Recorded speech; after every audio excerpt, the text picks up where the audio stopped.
சரி வண்டிலாம் வருது வரமா. அதான் கேட்குற, என்னோட மாச சம்பளத்துல வயிற்ற கட்டி வாயை கட்டி இதை வாங்கியிருக்கிறேன். அப்படி என்னடா தேவை இதுக்கு? இதுக்கா? அதை ஏன் கேட்குறேன்?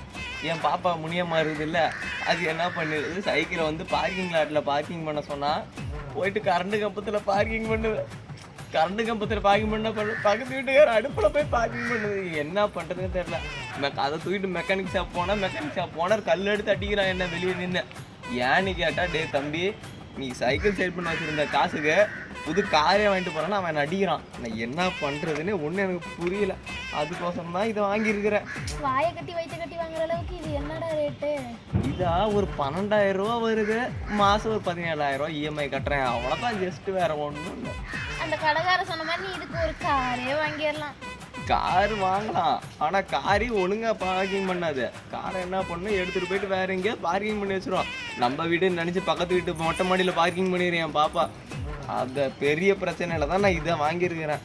இதை வாங்கிறதுக்கு நான் பட்ட கஷ்டம் எனக்கு மட்டும்தான் தெரியும். வீட்டில் அம்மா மளிகை செலவு வாங்கி கொடுக்க சொன்னால் மளிகை செலவு வாங்கி கொடுக்கறது இல்லை.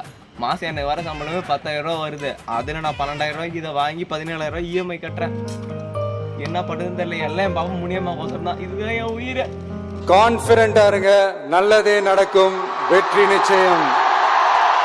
மீண்டும் சந்திக்கும் வரை நன்றி, வணக்கம்.